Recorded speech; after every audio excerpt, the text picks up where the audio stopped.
તો ભગવાન જગન્નાથજીની 148મી રથયાત્રા પૂર્ણ થઈ છે અને જગન્નાથજીને મંદિરના ગર્ભગૃહમાં બિરાજમાન કરવામાં આવશે। શાસ્ત્રોક્ત વિધિ સાથે જગન્નાથજીનું ફરી એકવાર સ્થાપન કરવામાં આવશે। ત્યારે નગર યાત્રામાં ભક્તોની મીઠી નજર ભગવાનને લાગી હોય છે, જેના કારણે તેને ભગવાનની નજર ઉતારવામાં આવે છે। પરંપરાગત રીતે વાજતે ગાજતે રથમાં ભગવાનની આરતી ઉતારવામાં આવશે અને જગતના નાથના મંદિરમાં ફરી એકવાર સ્થાપના કરવામાં આવશે।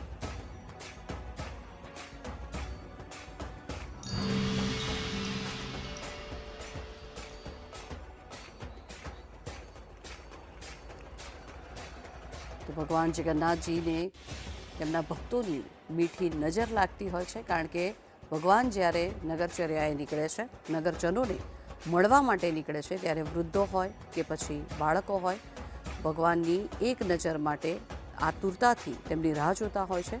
ત્યારે ભગવાનને જોવાથી જો ભક્તોની તો કોઈ નજર નથી લાગીને તેવું વિચારીને ભગવાનની નજર ઉતારવામાં આવે છે।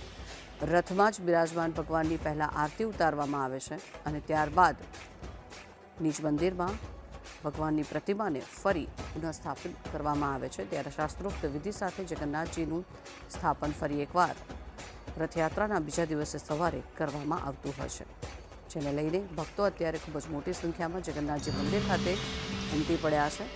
ફરી એકવાર મંદિરમાં ભગવાનને બિરાજમાન કરવામાં આવશે અને તે સમયે ભક્તો દ્વારા ભજન ગાઈ ભગવાનને રીઝવવાનો પ્રયત્ન કરવામાં આવી રહ્યો છે।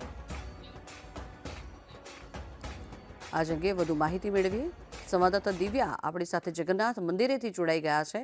દિવ્યા, ભક્તોમાં અનેરો ઉત્સાહ તો જોવા મળી જ રહ્યો છે, ભજન કરવામાં આવી રહ્યા છે, ભગવાનને રીઝવવા માટે પ્રયત્ન કરવામાં આવી રહ્યા છે, ત્યારે ફરી એકવાર ભગવાનને નિજ મંદિરમાં જે પ્રતિમા છે તેનું સ્થાપન કરવામાં આવશે। અત્યારે હાલ ત્યાં કેવી તૈયારીઓ છે, કેવો માહોલ છે?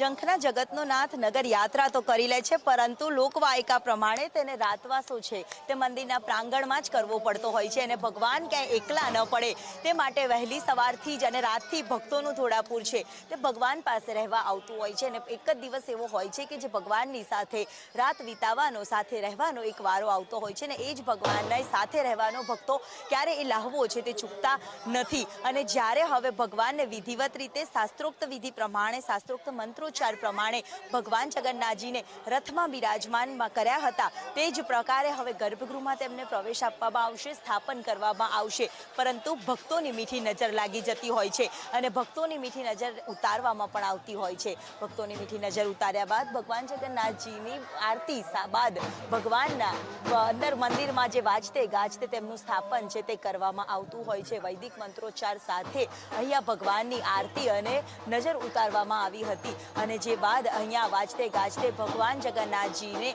સ્થાપન છે તે કરવામાં આવશે। અહીંયા સીધા જ એ દ્રશ્ય જોવા મળી રહ્યા છે।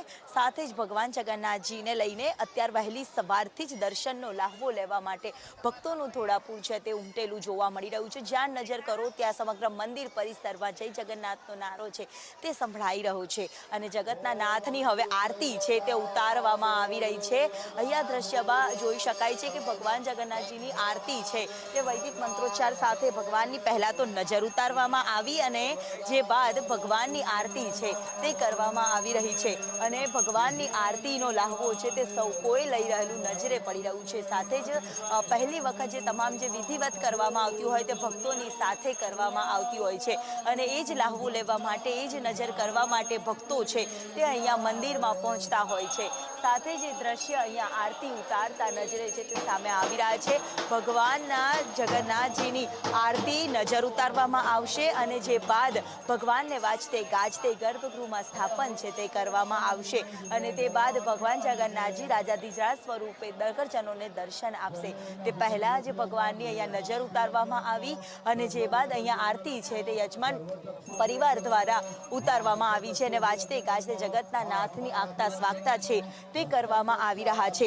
ત્યારે અહીંયા જે સીધા જ એ દ્રશ્ય અને માનવ મહેરામણ છે જે મંદિરમાં ઉમટેલું નજરે છે તે પડી રહ્યું છે। જી જંખના।